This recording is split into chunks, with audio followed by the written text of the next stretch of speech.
અને હાલ એક મહત્વપૂર્ણ ખબર આવી રહી છે। ભાજપે પક્ષ વિરોધી પ્રવૃત્તિ કરનારને સસ્પેન્ડ કર્યા છે। બનાસકાંઠા જિલ્લાના 5 આગેવાનોને સસ્પેન્ડ કરી દીધા છે। અપક્ષ ચૂંટણી લડતા માવજી ચતુરભાઈ પટેલને સસ્પેન્ડ કરાયા છે, તો ભાભર માર્કેટ યાર્ડના પૂર્વ ચેરમેન લાલજી ચૌધરીને પણ સસ્પેન્ડ કર્યા છે। દેવજીભાઈ પટેલ, દલરામ પટેલ અને જામાભાઈ પટેલને પણ પક્ષમાંથી સસ્પેન્ડ કરી દેવાયા છે। આ 5 નેતાઓને ભારતીય જનતા પાર્ટી દ્વારા સસ્પેન્ડ કરાયા છે। પક્ષ વિરોધી પ્રવૃત્તિ કરતા 5 જેટલા નેતાઓને દૂર કરાયા છે। માવજી પટેલે વાવ વિધાનસભા ચૂંટણીમાં અપક્ષમાં ફોર્મ ભરતા પાર્ટીમાંથી તેમને હટાવી દેવાયા છે।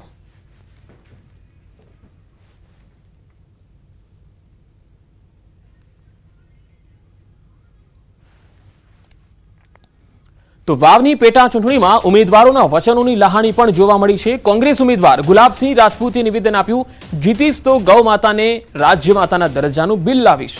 ચૂંટણી જીતીશ તો ગૌ માતા અંગે ખાનગી બિલ લાવીશ। સંકલ્પ પત્રમાં પણ ગૌ માતા અંગેનો સંકલ્પ લીધો છે, જેમાં લોકસભા બાદ હવે વાવની પેટા ચૂંટણીમાં પણ ગૌ માતાનો મુદ્દો ઉઠ્યો। વાવમાં બ્રહ્મ સમાજના મળેલી બેઠકમાં કોંગ્રેસ ઉમેદવાર ગુલાબસિંહે આ વાત કરી। જાહેર કર્યું ધારાસભ્ય તરીકે ચૂંટાઈને આવીશ તો ગાય માતાને રાજ્ય માતાનો દરજ્જો મળે એના માટે વિધાનસભામાં પ્રાઇવેટ બિલ લઈને આવીશ મેં જાહેરાત કરી છે। તો બનાસકાંઠા જિલ્લામાં વાવ વિધાનસભા પેટા ચૂંટણીનો જંગ જામ્યો છે। ભાજપ, કોંગ્રેસ અને અપક્ષ આમ ત્રણેય પાર્ટીઓ વચ્ચે ત્રિપાખીયો જંગ છે।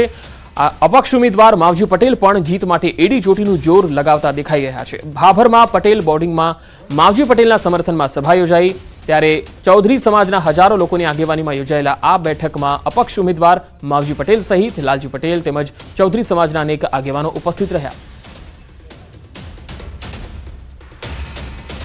શંકરભાઈના માણસો તો સાથે બધા હતા, ભાજપમાં હતા ત્યારે અમે બધા સાથે જ હતા, કોઈના માણસનો સવાલ નથી, પણ શંકરભાઈ પર પ્રહાર નથી કર્યા। વાસ્તવિકતા જે વાત છે, જે હકીકતમાં એમના મતદાતા છે, એમણે શંકરભાઈને મને મોટા કર્યા છે, એની સાથે અમે રમત રમીએ એ વ્યાજબી નથી, અને એટલા માટે એમને યાદ કરાયું છે શંકરભાઈને તમારા માધ્યમથી। તો માવજી પટેલના શંકર ચૌધરી પર પ્રહાર, અધ્યક્ષ તો અગાઉ પણ બીજા લોકો હતા। આ કોઈ નવાઈનું પદ નથી આવ્યું। 10 થી 15 લોકો આગળ પાછળ ફરતા હોય તેના માટે ખુરશી પણ મોટી લાવવામાં આવે।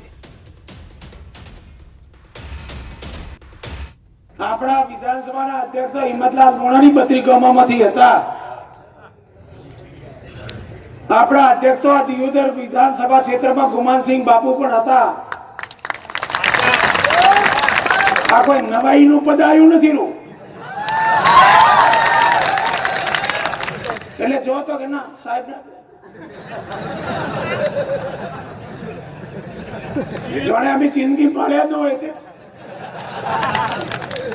15 જણા વડો જોડે ફરે, ખુરશી એ મોટી લાવે એ વિધાનસભા। તો વાવ બેઠક પર ચૂંટણીનો જંગ જામ્યો। ભાજપ આગેવાનનું અપક્ષને સમર્થન, ભાજપ આગેવાન લાલજી પટેલે સમર્થન આપ્યું, અપક્ષ ઉમેદવાર માવજી પટેલને સમર્થન આપ્યું। ભાભર તાલુકાના ભાજપના પૂર્વ મહામંત્રી અને ભાભર એપીએમસીના પૂર્વ ચેરમેન લાલજી પટેલે માવજીભાઈને સમર્થન આપ્યું છે।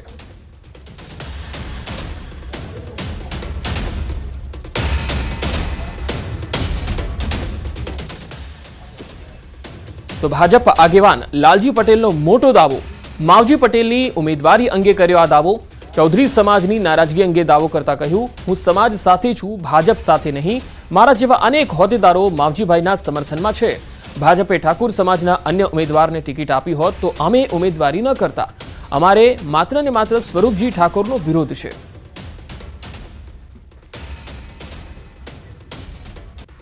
સ્વરૂપજીએ 2022માં તમામ સમાજોએ એમને 100% મતદાન આપ્યું હતું। ઇતર સમાજ હોય, ચૌધરી સમાજ હોય, બધાએ, પણ એમના સમાજે જ એમને સ્વીકાર્યા નહોતા। એટલા માટે એક તો એ વસ્તુ હતી, બીજી રેખાબેન ચૂંટણી લડ્યા એટલે એમણે બિલકુલ મહેનત કરી નથી, અને એ ચૌધરી સમાજને ટિકિટ મળવાથી એમ કહેતા હતા કે ભાઈ અમે તો ગેનીબેનને જીતાડશું અને રેખાબેનને હેરવા, એટલે અમારા તમામ સમાજો 36 કોમે એવો નિર્ણય કર્યો કે આ લોકો ભાજપને વોટ આપતા નથી એટલે અમારે સાથે રહેવું નથી। તો બનાસકાંઠામાં સ્વરૂપજી ઠાકોરે માવજી પટેલ પર સાધ્યું નિશાન। સુઈ ગામના ડાભી ગામે ભાજપ ઉમેદવારનું નિવેદન, લોકો અફવા ફેલાવે છે, અપક્ષ જીતે છે એવું સ્વરૂપજીએ જણાવ્યું। કોઈની અફવામાં ન આવતા અપક્ષ કોઈ દિવસ ના જીતે. પણ અફવા હતી કે ભાજપ કોંગ્રેસ હારે અને અપક્ષ જીતે. કોઈ દી અપક્ષ જીતે ભાઈ? ક્યારેય અપક્ષ ના જીતે. એ સમયે આપણો ત્રીજો નંબર આપ્યો અને બીજા નંબરને ટેકો કર્યો અને બીજા નંબરનો જીતી ગયો. આ વખતે આપણે બીજા નંબરનું બટન છે પણ આપણે જીતાડવાનું છે.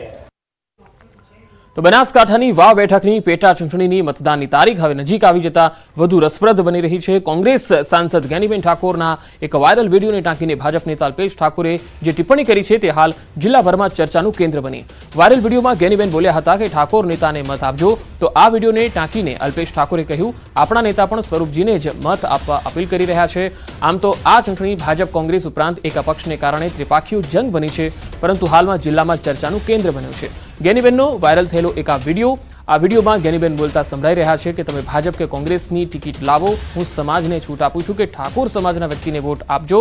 ભાજપની ટિકિટ ઠાકોર સમાજની વ્યક્તિ લાવે તો એ મારો હરીફ નથી. ઠાકોર સમાજનો વ્યક્તિ જો ભાજપની ટિકિટ લાવે તો તેને વોટ આપજો, એમાં કંઈ ખોટું નથી. હું તો ઠાકોર સમાજના વોટથી જીતી ગઈ, પરંતુ હવે એમને વોટ આપો એમાં કંઈ ખોટું નથી.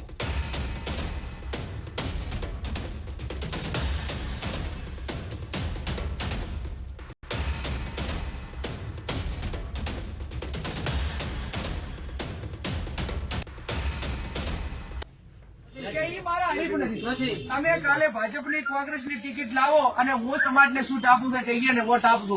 એકદમ હું તો જીતી, પણ તમે તાર તો અહીંયા તાકાત હોય ટિકિટ લઈને આવે તો તમે તાર અહીંયા આપજો, એમાં કોઈ ખોટું બટન દબાવજો. આપણા નેતાએ કહ્યું હતું કે ભાઈ ઠાકોરો જ્યાંથી ટિકિટ લઈને આવે ત્યાંથી લઈ આવજો, તમે તાર જાઓ, પછી બધાને ત્યાં વોટ આપવાની છૂટ છે. કહ્યું હતું ને, તમે વિડીયો જોયો છે બધા? તો ભાઈ તમને જ કહ્યું હતું, તમે રાજધાની જુઓ છો, રાજધાની જુઓ છો. આપ સંત સ્વરૂપી ઠાકોરનો વોટ તો આ પૂજા કરી ચાલ્યો પડે, મને ખબર પડે. બનાસકાંઠાની વાવ બેઠક પર પ્રચાર પ્રસારનો જંગ જામ્યો છે. રાજ્ય સરકારના મંત્રી પ્રફુલ પાનસરિયાએ ગામો ગામ ખાટલા બેઠકો કરી. તેમણે કહ્યું હું પાર્ટીના કાર્યકર્તાઓ ગામે ગામ જઈ રહ્યા છીએ. મતદારો લોકો સમરસતા સાથે મતદાન કરીને ભાજપ સાથે રહેવા માટે આગળ વધી રહ્યા છે. તેમણે કહ્યું વાવમાં ભાજપની જીત થશે. જનતા પાર્ટીના કાર્યકર્તાઓ વાવના ને બધા જ તાલુકામાં ગામડે ગામડે પ્રચાર કરી દરેક સમુદાય, દરેક લોકો, દરેક પરિવારજનો, દરેક જ્ઞાતિ પરિવારજનો સાથે મિટિંગ કરીએ. ખૂબ સફળ મિટિંગોનું આયોજન થઈ રહ્યું છે. કાલે રાત્રે વાવની તમામ ગામોની મુલાકાત અને દરેક જ્ઞાતિના વડીલ બંધુઓ પરિવારજનોને મળીને મારો પ્રવાસ પૂર્ણ થશે ત્યારે હું ચોક્કસ પ્રકારે કહીશ કે વાવની એક ઐતિહાસિક ચૂંટણીમાં ઐતિહાસિક જીત ભારતીય જનતા પાર્ટીની થવાની છે. મિનમેક નથી, થવાની છે. પરંતુ આ ચૂંટણી એક નવો સંદેશો આપી રહી છે સમરસતાનો. દરેક જ્ઞાતિ પરિવારજનો ભારતીય જનતા પાર્ટીની વિચારધારા છે.